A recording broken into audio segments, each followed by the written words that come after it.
अक्टूबर 1961 को यूएसएसआर ने एक न्यूक्लियर टेस्ट किया। इसका यील्ड 58 मेगाटन्स था, जिसका इफेक्ट 1 लाख किलोमीटर दूर से देखा जा सकता था। इस ब्लास्ट का फ्लैश आप 1000 किलोमीटर दूर से देख सकते थे।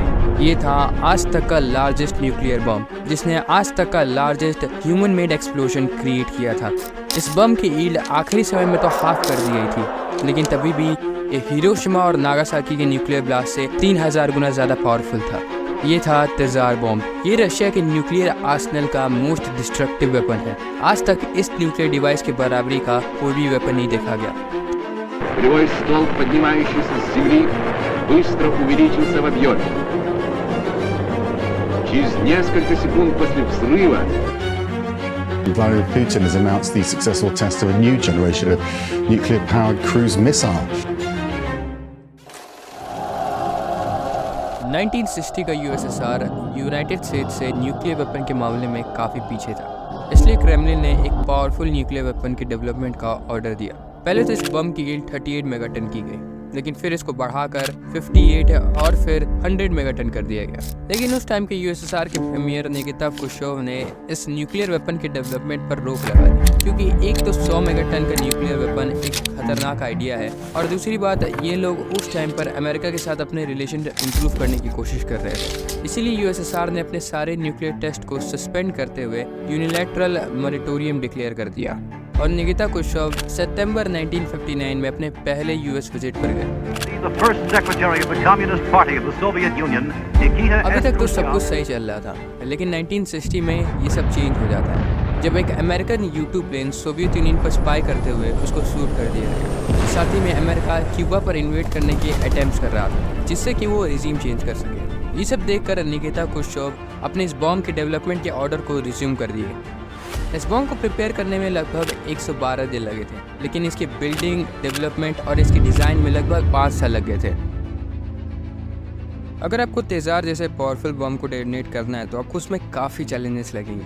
उसमें से है इसकी डिलीवरी का। इस बॉम्ब को रशिया के नॉर्थ में सेवर्ली आइलैंड्स के ऊपर 13,000 फीट ऊपर से एयर ड्रॉप करना था, और इस 26 टन के बॉम्ब को सिर्फ एक ही प्लेन ले जा सकता है, और वो है Tu-95V।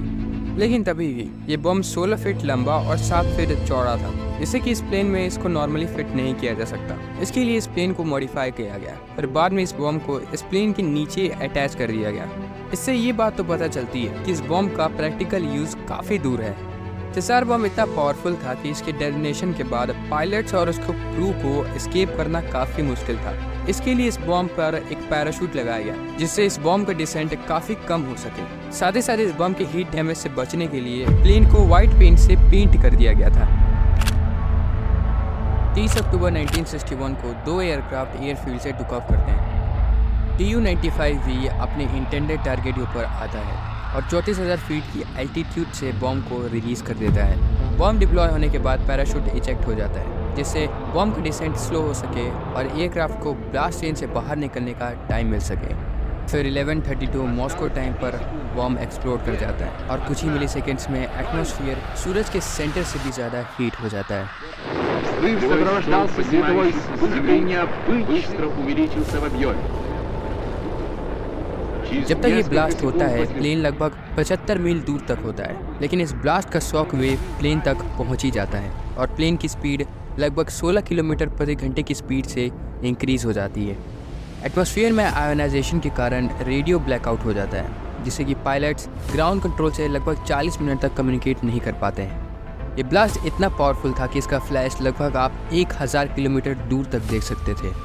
ये ब्लास्ट इतना पावरफुल था कि इसका शॉक वेव 780 किलोमीटर दूर विलेजेस के कांच तोड़ दिए। इस ब्लास्ट से प्रोड्यूस की गई सेस्मिक वेव धरती का 3 बार चक्कर लगाई। इतना पावरफुल ब्लास्ट बम के सिर्फ आधे ईल्ड से प्रोड्यूस हुई थी, क्योंकि आखिरी समय में बम की ईल्ड 100 मेगाटन से 58 मेगाटन कर दिया गया था। लोगों ने इसके लिए कई सारी थ्योरीज दी, जैसे कि 100 मेगाटन का पावरफुल ब्लास्ट करेंगे तो एटमॉस्फेयर में एक self sustaining thermonuclear reaction create होगा, जिससे कि धरती की सारी लाइफ एंड हो जाएगी। दूसरा थ्योरी था कि 100 मेगाटन के पावरफुल ब्लास्ट से नॉर्थ पोल के आइस कैप मेल्ट हो जाएंगे और धरती पर फ्लड आ सकती है। लेकिन बाद में इन सबको मिथ बताया गया। इसके दो वैलिड रीजन थे। पहला कि अगर 100 मेगाटन का पावरफुल ब्लास्ट करेंगे तो उससे क्रू एस्केप नहीं कर पाना, और दूसरा प्राइमरी रीजन था कि इतने बड़े ब्लास्ट से अनएक्सेप्टेबल लेवल के रेडिएशन एटमॉस्फेयर में क्रिएट होते हैं। इसीलिए बॉम्ब के सेकेंडरी मॉड्यूल में यूरेनियम 235 की जगह लेड टेम्परामेंट को रिप्लेस कर दिया, जिससे बॉम्ब की एनर्जी 100 मेगाटन से 58 मेगाटन का हो सके और रिजल्टिंग फॉलआउट कम से कम हो। तेज़ार बॉम्ब आज तक का मोस्ट पावरफुल न्यूक्लियर वेपन है और आज तक इसके बराबरी की डिस्ट्रक्शन का कोई दूसरा वेपन नहीं आया है। ये न्यूक्लियर वेपन रशिया की न्यूक्लियर आर्सेनल को बढ़ाता है और रशिया को one of the most powerful countries बनाता है। आप इसके बारे में क्या सोचते हैं? कमेंट्स में ज़रूर बताइएगा।